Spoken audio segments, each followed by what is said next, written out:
Yeah, yeah, yeah, yeah. Because I'm happy. I'm a Muslim, that's what makes me happy, and that's the truth.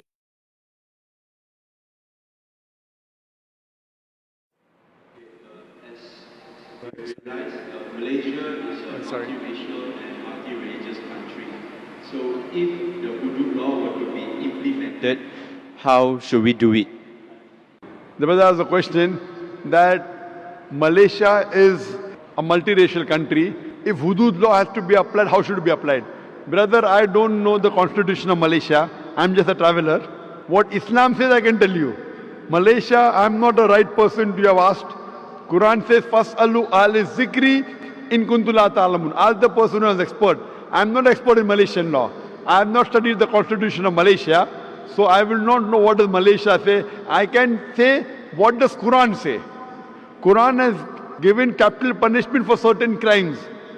That I can comment on. For example, if someone commits rape, in Islam, it's capital punishment.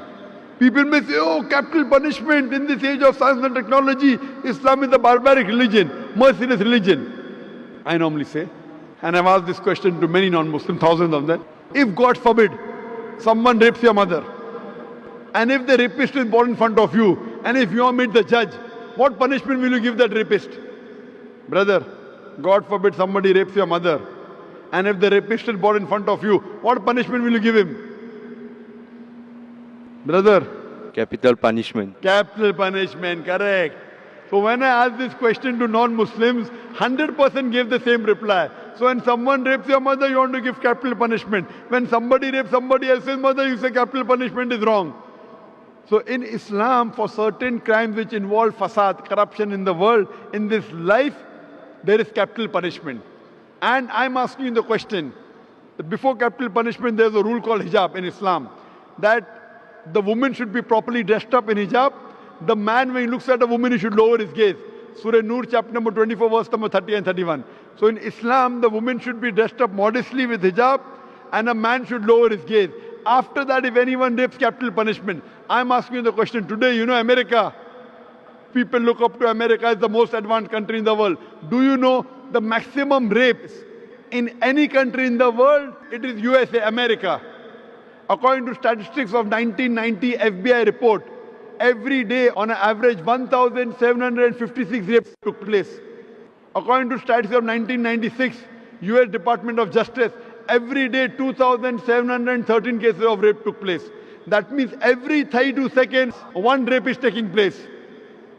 You know, we are in this auditorium for the past 3.5 hours. Already 350 rapes may have taken place in USA since the time we are here. Since the time we are here in this auditorium, 350 rapes may have taken place in USA. I'm asking you the question that if you implement the Islamic Sharia in USA, that every lady should wear the hijab, the man should lower his gaze. After that, anyone rapes a woman, capital punishment, death penalty. I'm asking you the question, will the rate of rape in America, USA, will it increase? Will it remain the same or will it decrease? Brother? Decrease. Decrease, correct. You implement the Sharia, you get results. That's the reason certain times you have to give capital punishment. You have to implement the hudud.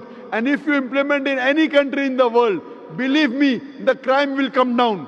That's the reason I say Islam is the best way of life. That's the reason the least rate of rape in any country in the world is in Saudi Arabia where this law is practiced. I don't know what law is practiced in Malaysia, but if you implement this law in Malaysia also, inshallah the rate of rape will come down. Thank you.